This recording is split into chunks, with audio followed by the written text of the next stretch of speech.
এই মুহূর্তে big breaking update, teacher recruitment scam. অভিযোগ উঠছে মাদ্রাসার নিয়োগে যোগ্য প্রার্থীদের নম্বর কমিয়ে অযোগ্যদের ঠাঁই দিচ্ছেন একাংশের পরীক্ষকরা। ইতিমধ্যে কলকাতা হাইকোর্টে এ প্রসঙ্গে একটি রিপোর্ট পেশ করেছে সেন্ট্রাল ফরেন্সিক সায়েন্স ল্যাবরেটরি বা CFSL। মাদ্রাসায় যোগ্য নিয়োগ আটকাতে ওএমআর সিটে কারচুপি অভিযোগ।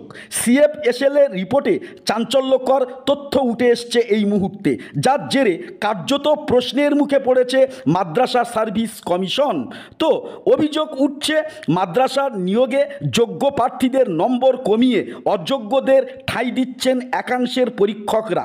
ইতিমধ্যে আদালতে এ প্রসঙ্গে একটি রিপোর্ট পেশ করেছে সেন্ট্রাল ফরেন্সিক সায়েন্স ল্যাবরেটরি বা CFSL। সেন্ট্রাল ফরেন্সিক সায়েন্স ল্যাবরেটরির রিপোর্টে তুলে ধরা হয়েছে কিভাবে একজন যোগ্য প্রার্থীকে রাতারাতি অযোগ্য করে দিয়েছেন মাদ্রাসার একাংশের পরীক্ষকরা।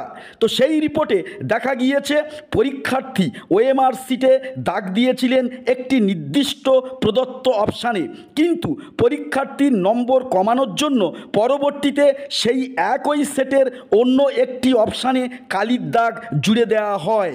আর তাতেই ওএমআর স্ক্যানারে সময় কম্পিউটার নিজে থেকেই পরীক্ষার্থীর সেই প্রশ্ন ভুল বলে দাগিয়ে নেগেটিভ মার্কিং করে দেয়। তো যোগ্য প্রার্থীদের অযোগ্য বানাচ্ছে কারা? এ নিয়ে ইতিমধ্যে প্রশ্নের মুখে পড়েছে মাদ্রাসা কমিশন। এক পরীক্ষার্থীর কমিশনে জমা দেওয়া চিঠিতে দেখা গিয়েছে পরীক্ষার্থীর দাবি, আমি অপশান বিতে দাগ দিয়েছিলাম, কিন্তু তার সঙ্গে কিভাবে অপশান সিতে দাগ এলো? আপনারা ইচ্ছাকৃতভাবে এই ধরনের কাজ করেছেন। উল্লেখ্য, এই একই রকমের অভিযোগ উঠেছিল রাজ্যের স্কুল সার্ভিস কমিশনের বিরুদ্ধে। ওএমআর দুর্নীতির অভিযোগে প্রশ্নের মুখে পড়েছিল SSC। সেইবারেও দেখা গিয়েছিল ওএমআর স্ক্যানের পালাতেই যোগ্য প্রার্থী কীভাবে অযোগ্যতে পরিণত হয়ে উঠেছেন সে নিয়ে মামলা এখনও ঝুলে আছে। আর তা নিষ্পত্তির আগেই এবার কাঠগড়ায় দাঁড়ালো মাদ্রাসা সার্ভিস কমিশন। তবে কি টাকার বিনিময়ে সেখানেও শুরু হয়েছে দেদারে নিয়োগ?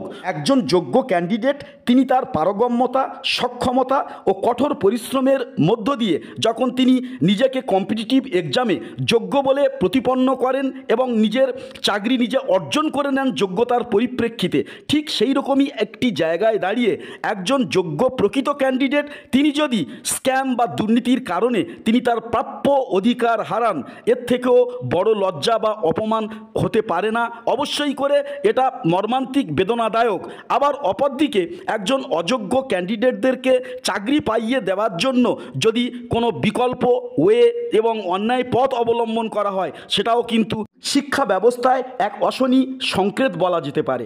তো এই যে পশ্চিমবঙ্গে শিক্ষক নিয়োগ বা বিভিন্ন কর্মচারী নিয়োগের ক্ষেত্রে যে জটিলতার জায়গাগুলো তৈরি হয়েছে, নিয়োগ যদি স্বচ্ছ না হয় তাহলে শিক্ষা ব্যবস্থার মানের উন্নয়ন কখনো কিন্তু কোনোভাবেই সম্ভব নয়। একজন যোগ্য শিক্ষক তিনি পাঠদানের ক্ষেত্রে যে যোগ্যতার পরিচয় দেবেন, সেক্ষেত্রে একজন ছাত্র কিন্তু উপকৃত হবেন, কিন্তু একজন অযোগ্য তিনি যদি শিক্ষকতার প্রফেশনে যান তাহলে একটা শিক্ষাক্ষেত্রে অবশ্যই ল্যাগ থেকে যাবে। শিক্ষার্থী বিশুদ্ধ এবং পরিশীলিত জ্ঞান থেকে কিন্তু বঞ্চিত হবেন।